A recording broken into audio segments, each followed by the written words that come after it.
दासोहम दासोहम दासोहम इस प्रकार की भावना रखते हैं कि मैं भगवान का दास हूं। दासोहम कौशलेन्द्रस्य रामस्य आकृष्ट कर्मा, हनुमान जी का भाव है। हनुमान शत्रु सैन्यानाम निहंता मारुतात्मजा, मैं भगवान श्री राम का दास हूं। सेवा भाव को अपना करके हृदय में दास्य भाव को लाने पर और भगवान प्रसन्न होते हैं। समाज में किसी वर्ण और वर्ग विशेष को श्रेष्ठ कहकर के, किसी को निम्न कहकर के किसी का तिरस्कार सनातन धर्म के ग्रंथ में नहीं है।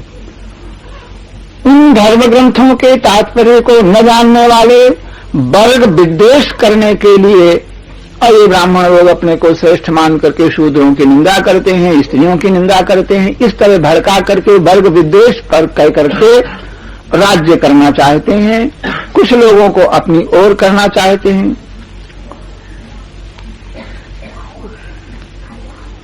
सिर जो है ना, इसको उत्तमांग कहा जाता है। ऊपर है इसलिए उत्तम अंग कहा जाता है।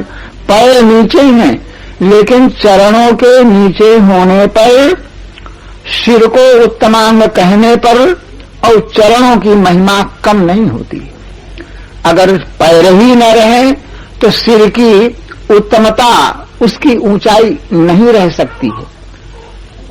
इस बात को दिखाने के लिए भगवान के श्री चरण कमलों से शूद्र की उत्पत्ति हुई, मुखाद ब्राह्मणों की उत्पत्ति मुख से हुई, भुजाओं से क्षत्रियों की उत्पत्ति हुई, चरणों से शूद्रों की उत्पत्ति हुई। भगवान विष्णु ने और चरणों में निवास किया।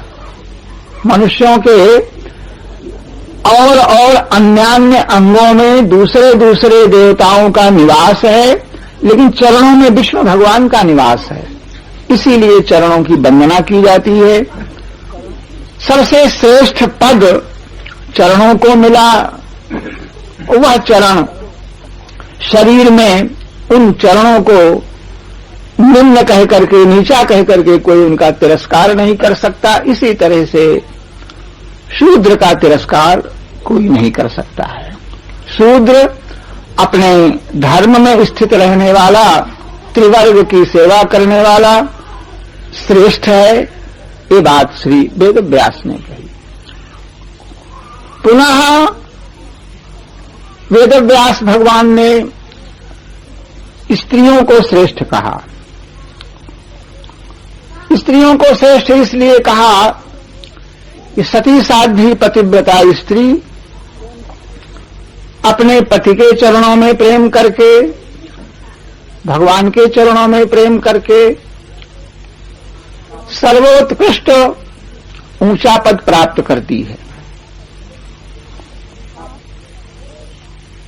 पति देवता चाहे जितनी तपस्या करें, तीर्थों का भ्रमण करें, दान करें, पुण्य करें, जितने भी वे सत्कर्म पुण्य करेंगे, उनके किए हुए सत्कर्मों में से उनकी सती साध्वी पतिव्रता स्त्री को आधा पुण्य मिल जाएगा। ये आधा पुण्य लेने के लिए कोई प्रार्थना पत्र नहीं लगाना पड़ेगा। अपने आप नियम के कारण और पति देवता के खाते से आधा पुण्य निकल करके पतिव्रता स्त्री के खाते में चला जाएगा, बिना किसी आपत्ति के। और पति देवता के द्वारा अगर कोई पाप बन जाता है तो उस पाप के भोक्ता स्वयं वे पति देव होंगे। उस पाप में पत्नी का कोई हिस्सा नहीं होगा। दूसरी तरफ पत्नी पुण्य करती है, भजन करती है, दान करती है, तो उसमें से पतिदेव को कोई हिस्सा नहीं मिलेगा। पूरे अपने 16 आने 100% अपने पुण्यों की वो हिस्सेदार है, पुण्यों की मालिकनी है। और उस पत्नी के द्वारा अगर कोई पाप बन गया तो वह पाप पतिदेव को आधा पाप जरूर मिल जाएगा। आधा पाप मिलेगा। आप कहें कि इस तरह का पक्षपात क्यों किया गया? तो भगवान के नियमों में, सनातन धर्म के नियमों में अनुचित पक्षपात नहीं है, क्योंकि पति जो है वह पातीति पति ही होता है। जो रक्षा करे उसको पति कहते हैं, और स्त्री की रक्षा करना, पतिव्रता की रक्षा करना, यह पतिदेव का कर्तव्य है। अगर पतिदेव स्त्री का भरण पोषण करते हैं, उसकी रक्षा करते हैं, तो उसके द्वारा किसी प्रकार के पाप की कोई संभावना नहीं है। इसलिए जब वह स्त्री के द्वारा पाप तभी होगा जब पति देवता रक्षा करने में असमर्थ होंगे, पालन पोषण करने में असमर्थ होंगे, तो उसके द्वारा पाप होगा और उसका आधा हिस्सा उनको मिलेगा। इसलिए महिला जगत को, पुरुष वर्ग को ज्ञान स्वरूप माना गया और माताओं बहनों को, महिला जगत को भक्ति स्वरूपा माना गया। भक्ति स्वरूपा होने के कारण उनकी श्रेष्ठता सिद्ध है। आज भी माताओं में देखो तो पुरुष वर्ग की अपेक्षा भगवान की भक्ति, धर्म में श्रद्धा अधिक पाई जाएगी। लेकिन यह जो नियम बताए गए सती साध्वी पतिव्रता स्त्री के लिए ये लाभ है, उसकी श्रेष्ठता है, और पति को ठग लेने वाली, उसको धोखा देने वाली स्त्री को ये लाभ नहीं मिलेंगे। तो कलयुग, मैं निवेदन कर रहा था कि कलयुग के राज्य में हम लोग रह रहे हैं, तो लगातार इसकी निंदा करके कोप भाजन न बने और झूठी बड़ाई भी न करें, लेकिन जो सच्ची उसकी बड़ाई है उसको कह करके कलयुग को नहीं, भगवान को प्रसन्न करना चाहिए। कलयुग में भगवान के नाम की महिमा है। नाम जापक के ऊपर कलयुग भगवान कोई प्रभाव नहीं डालते, उसे कोई विघ्न नहीं पहुंचाते हैं। इसलिए यह कलयुग जो है वह धन्यवाद के योग्य है। आरंभ में मैंने कहा था कि इस कलयुग में भी सत्संग का सौभाग्य जिनको मिला है, उन्हें देख करके स्वर्ग के देवता ईर्ष्या करते हैं, उसके लिए ललचाते हैं, लेकिन उनको सत्संग का सुख और प्राप्त नहीं हो पाता है। सत्संग दुर्लभ है, भगवान के भक्त का दर्शन दुर्लभ है। हमारे ऊपर भगवान की कृपा है, यह हम अनुभव कैसे करें? तो इस अनुभव की एक ही कसौटी है, अगर हमको भक्त का दर्शन हो गया, भक्त मिल गए, तो समझो भगवान की कृपा है। भक्तजन मिलते रहते हैं, दर्शन देते रहते हैं, लेकिन हमारी अपनी कमी यह है कि उन भक्तों में हमको अनुराग नहीं है, उन भक्तों में हमको प्रेम नहीं है। भगवान में हमको प्रेम नहीं है तो भगवान मेरे समीप है, निकट है, मेरे से हंस खेल रहे हैं, व्यवहार भी कर रहे हैं, लेकिन प्रेम न होने के कारण हम भगवान को पहचान नहीं पाते हैं। इसी तरह से संत सुलभ हैं, लेकिन उनमें स्नेह न होने के कारण हम उनके संग का लाभ नहीं उठा पाते, सत्संग नहीं कर पाते। भक्त तत्व, संत तत्व जो है, इसका व्यापक स्वरूप उतना ही कहा गया है जैसे ब्रह्म व्यापक है। ब्रह्म जो है वह सर्वव्याप्त है समान रूप से, और घर्षण करने पर वह ब्रह्म प्रेम प्रकट हो जाता है। प्रेम ते प्रभु प्रकट है जिनमें आगी। अग्नि सर्वव्याप्त है, और उस सर्वव्याप्त अग्नि से हमारा कोई काम नहीं चलता है, पूरा पूरा लाभ अग्नि का हमको नहीं मिलता है। उसी अग्नि को यदि हम घर्षण करके प्रकट करें, भगवान की दया हो, तो अग्नि का लाभ हमको मिल पाता है। इसी तरह से जैसे भगवान व्याप्त हैं, जैसे अग्नि व्याप्त है, उसी तरह से संत महात्मा लोगों को व्याप्त कहा गया। और तुलसीदास का वाक्य संकेत करता है कि सबहि सुलभ सब दिन सब देशा, सेवत सादर समन कलेशा। वह साधु पुरुष सबके लिए सुलभ हैं। सब दिन भूत भविष्य वर्तमान कोई ऐसा काल नहीं होगा जिसमें साधु पुरुष दुर्लभ हों, और सब देशा कोई भी देश हो वे साधु पुरुष साधु सज्जन सर्वव्याप्त हैं, प्राप्त हैं। केवल हम खोज नहीं पाते हैं, जिस तरह सर्वव्याप्त प्रभु को हम नहीं ढूंढ पाते, मान नहीं पाते, उसी तरह से सर्वव्याप्त संत भगवंत को भी हम ढूंढ नहीं पाते, उनमें विश्वास नहीं कर पाते, इसलिए उनसे दूर रहते हैं, उनसे लाभ हम नहीं उठा पाते, सत्संग नहीं हो पाता है हमको। तो वह भगवान की बिन हरि कृपा मिले नहीं संता। तात्पर्य कि जब भगवान की कृपा हो तो भगवान की कृपा से और भक्त में प्रीति हो, और जब प्रीति हो तब उनका दर्शन सुलभ हो। प्रेम के बिना दर्शन अदर्शन के समान है, दर्शन भी दर्शन नहीं है। प्रेम हो तो वह दर्शन दर्शन है, और बिना प्रेम के मिले मिलाए संत भी उनसे हम लाभ नहीं उठा पाते हैं। सेवत सादर समन कलेशा। वाल्मीकि रामायण में गीधराज के ऊपर भगवान ने कृपा की। गीधराज ने जगदम्बा की रक्षा में अपने प्राणों को अर्पण कर दिया था। भगवान ने अपनी गोद में रख करके जटायु की धूल को जटाओं से झाड़ करके लक्ष्मण से कहा कि देखो लक्ष्मण, साधव सर्वत्र दृश्यन्ते। साधु पुरुष जो है वह सब जगह उनका दर्शन होता है। त्रियग योनि गतेषु अपि। त्रियग योनि में देखो, यह पक्षी योनि को प्राप्त गीध अधम खग आमिष भोगी मांसाहारी गीध नीच योनि में जिसका जन्म हुआ, इस योनि में भी। और देखो साधु पुरुष जो उपकारी वीर धर्मज्ञ और पाए जाते हैं, ऐसा श्री भगवान ने कह करके साधु तत्व को सर्वव्याप्त श्री लक्ष्मण जी से बताया। वह साधु तत्व देखो भागवत में, भक्तमाल में, रामायण में सर्वत्र साधु शब्द संत शब्द का प्रयोग बारंबार आएगा, बारंबार सुना देखा जाता है। लेकिन उस साधु शब्द का यह अर्थ नहीं हुआ, यह अर्थ नहीं माना जाता है कि जो घर छोड़ दिया है, बाबा जी बन गया, कपड़े रंग लिए, तिलक लगा लिया, कंठी लगा लिया, वही साधु है। यह तात्पर्य नहीं है।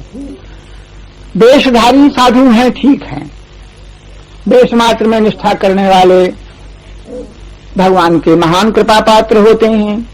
लेकिन वे साधु पुरुष चाहे किसी भी वर्ण में उत्पन्न हो करके और किसी भी आश्रम में रहकर, गृहस्थाश्रम में, विरक्त आश्रम में, वानप्रस्थ संन्यास में रह करके वे उपकार जिनका स्वभाव है, दूसरे के काम को बनाने का जिनका स्वभाव है, दूसरे के साथ भलाई करने का जिनका स्वभाव है, ऐसे पुरुष को साधु कहा जाता है। साधु अमरकोश में तो साधु सज्जन, सभ्य सज्जन साधवा।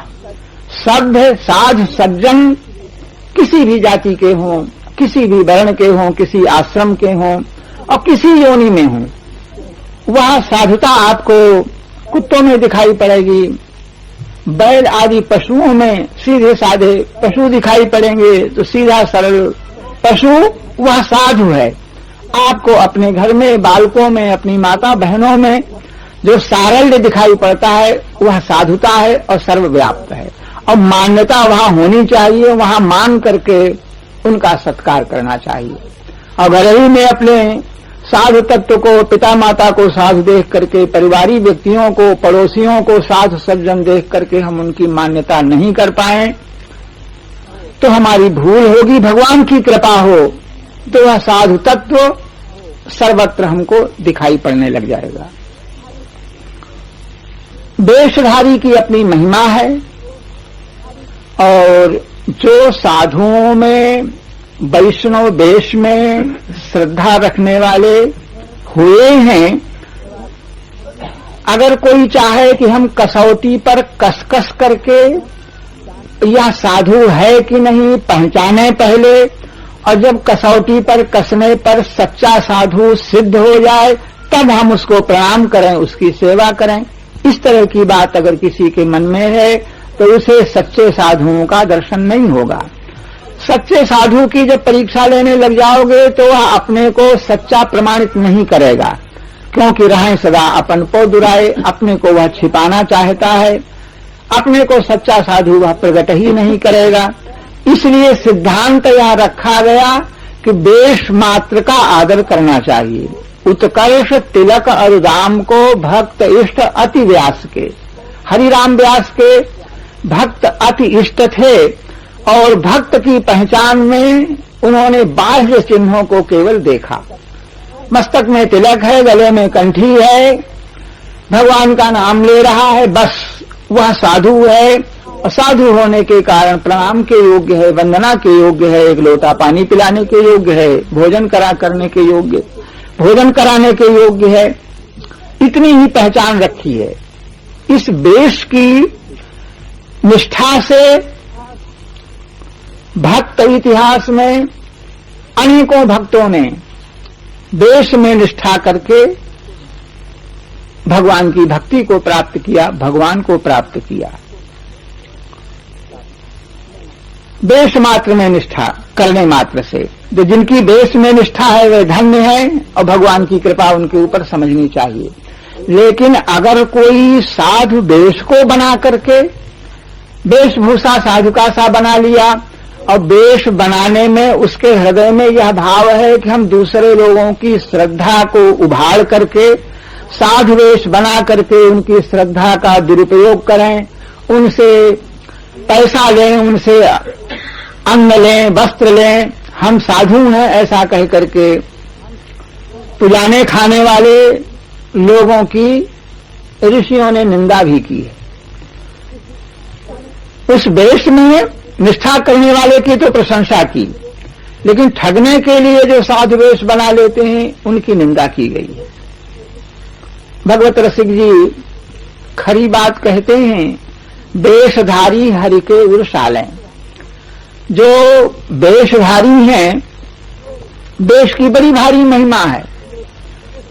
गुरु महाराज ने तिलक दे दिया, निष्ठा पूर्वक तिलक लगाने लग गए, कंठी को धारण कर लिया। ऐसे भी इतिहास में भक्त पाए गए। वैष्णव वेश बनाने के बाद कदाचित उनका पतन भी हो गया, लेकिन वेश को नहीं छोड़ा, तिलक कंठी को नहीं छोड़ा, तो अंत में उस तिलक कंठी की निष्ठा मात्र से उनका कल्याण हुआ। वेश निष्ठा का ऐसा प्रभाव है। और ठगने के लिए वेश धारण करने वाले के लिए वेशधारी हरि के उर्सालें। इन वेशधारियों को देख करके भगवान का हृदय व्यथित होता है, दुखित होता है। केवल वेश तो साधु का सा बना लिया और दूसरे लोगों को ठगता है। ऐसे लोग भगवान के हृदय को पीड़ा पहुंचाते हैं। वेशधारी कैसे होते हैं? दंभी, लोभी, कपटी, नट से शिष्णोदर को पालें, गुरु बने घर घर में डोलें, नाम धनी को बेचें, परमार्थ सपने नहीं जाने, पैसन ही को खींचें। नाचें, गावें, चित्र बनावें, करें काव्य चटकीली, साच बिना हरि हाथ न आवें, सब रहनी है ढीली। भगवत रसिक जी कहते हैं कि बिना भक्त सत्संग के, भगवान की कृपा के, और यह सब दम्भ है, भगवत विमुख कपट चतुराई, सो पाखंड ही जानो। वेशधारी भगवान को भी पीड़ा पहुंचाने वाले होते हैं। दूसरों को ठगने के कारण उनका कल्याण संदिग्ध रहता है। भगवान ही कृपा करें तो उनका कल्याण हो सकता है।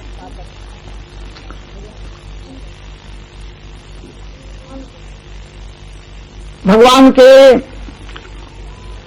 भक्तों का संग सदा सर्वदा सुखदायी रहा है। सत्संग की महिमा, जिस प्रकरण में हम भक्तमाल में प्रवेश कर रहे थे, उस भूमिका में आगे चल करके सत्संग की महिमा भी कही गई। भक्ति देवी के श्रृंगार में तो सत्संग को अंजन बताया गया। संग अंजन बनाइए। संग की, सत्संग की महिमा इतिहास पुराण, लोक भाषा का, देव भाषा का कोई भी ग्रंथ हो, किसी भी संत की वाणी हो, सब जगह संत महिमा और सत्संग की महिमा का दर्शन भूरि भूरि बड़े बड़े जोरदार शब्दों में संत दर्शन का, सत्संग का महत्व कहा गया है। सत्संग के, साधु के दर्शन की महिमा कही गई है। श्रीमद् भागवत में 2-3 स्थानों पर एक ही श्लोक आया। मथुरापुरी में कंस के मरने के बाद भगवान अपने चाचा अक्रूर के घर को गए। अक्रूर जी ने भगवान का स्वागत सत्कार किया, प्रणाम किया। तो उस समय उसके उत्तर में भगवान श्री कृष्ण ने अक्रूर जी से कहा कि आप मेरे पितृव्य हैं, चाचा हैं, हम आपके द्वारा पोष्य हैं, बालक हैं आपके। और इसके बाद अक्रूर जी की साधुता की, भक्ति की बड़ाई करते हुए संत महिमा का वर्णन भगवान कर रहे हैं। कहते हैं कि नह्यम मयान तीर्थानि न देवा मृच्छिला मया ते पुनंतुरुकारेण दर्शनादेव साधव। नह्यम मयान तीर्थानि, भगवान कहते हैं कि तीर्थों में जहां जाओगे वहां नदियों में, सरोवरों में जल भरा हुआ दिखाई पड़ेगा। मंदिरों में दर्शन करने जाओगे तो धातु की, पत्थर की और मूर्तियां दिखाई पड़ेंगी। तो यह जलमय तीर्थ और मूर्तियां जो हैं ये भी तीर्थ हैं। इनके तीर्थत्व को इनकार नहीं किया जा सकता, ये भी तीर्थ हैं। लेकिन ते पुनंत उरुकालेन, इन तीर्थों का सेवन अधिक दिनों तक अगर कोई करे और नियम पूर्वक करे तब ये तीर्थ किसी को, सेवा करने वाले को और पवित्र करेंगे। किंतु ते पुनंतुरुकालेन और दर्शनादेव साधवा, भगवान कहते हैं कि आप श्री के जो संत हैं वह दर्शनादेव, मात्र दर्शन से, तीर्थ तो बहुत दिनों तक सेवन करो तब पवित्र करे। तीर्थ में जाने पर अगर विधिपूर्वक तीर्थ का सेवन न हो तो वहां एक ओर पाप नष्ट होते हैं और दूसरे ओर पाप बन जाते हैं। जिन तीर्थ कर पाप, रावण के सिर कटते थे और फिर पैदा हो जाते थे, फिर जम आते थे। कैसे? जैसे तीर्थ के पाप, दर्शन किया, स्नान किया, पाप बहुत से कट गए। फिर चलते फिरते देवताओं का तिरस्कार हुआ, पवित्र स्थानों पर मलमूत्रादि का त्याग हुआ, तीर्थ के नियमों का उल्लंघन हुआ, तो वे तीर्थ में उसी तरह से वे पाप हो जाते हैं।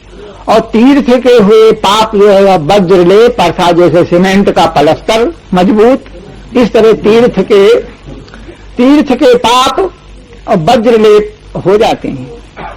तीर्थ की अपनी एक सेवन की विधि है, तीर्थ में जाकर के कैसे रहे, कैसे स्नान करे, उस विधि से जो तीर्थ का सेवन करते हैं। मानस तीर्थ, भौम तीर्थ, भौम तीर्थों का लाभ तब मिलता है जब मानस तीर्थ हों। सत्य है, दया, क्षमा आदि ये मानस तीर्थ हैं, मन के तीर्थ हैं। मन के तीर्थों का आश्रय लेकर के भौम तीर्थों का सेवन करने वाले को वे तीर्थ पवित्र करते हैं।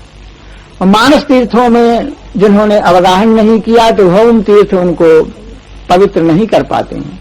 तो भगवान श्री कृष्ण उन तीर्थों की अपेक्षा भक्त की महिमा को अधिक बताते हैं।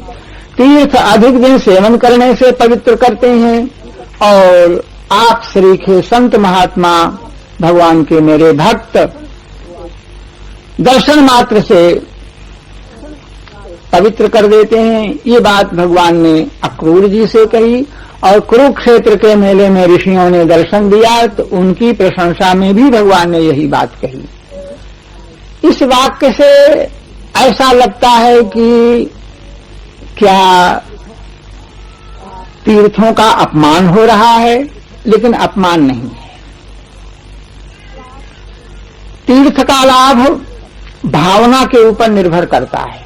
तीर्थ के जल को सामान्य जल मान करके जब हम उसमें स्नान आदि करते हैं, कपड़े धोते हैं, शरीर को स्वच्छ करते हैं, साबुन लगाते हैं, तब वह सामान्य जल हो जाता है। सामान्य जल का सा व्यवहार करने पर वह तीर्थ बहुत देर में पवित्र कर पाएगा, कभी पवित्र करेगा। इसी तरह से मंदिर में मूर्ति का दर्शन करने गए, प्रतिमा को देखा तो प्रतिमा काहे की है, पीतल की है, काले पत्थर की है, सफेद पत्थर की है। प्रतिमा का जो निमित्तोपादान है उसका चिंतन करना पाप बताया गया है। किस धातु से, किस पत्थर से बनी है, किसने बनाया है, इस तरह का चिंतन प्रतिमा का दर्शन करके नहीं करना चाहिए। प्रतिमा तो साक्षात ठाकुर जी विराजमान है, ऋषियों के द्वारा, गुरुजनों के द्वारा, महात्माओं के द्वारा कृपा करके पधराए गए हैं, तो ये दर्शन देने के लिए बाध्य हैं। मंदिर में अवश्य दर्शन देंगे, भाग करके कहीं नहीं जाएंगे। श्री कुम्भन दास जी महाराज अपने खेत में काम करते थे। प्रेमवश भगवान उनके पास ही खेलते थे, खेत पर खेलते थे। लेकिन जब उत्थापन का समय भया तो कुम्भन दास जी और खेत का काम छोड़ करके श्रीनाथ जी के मंदिर की ओर चल दिए।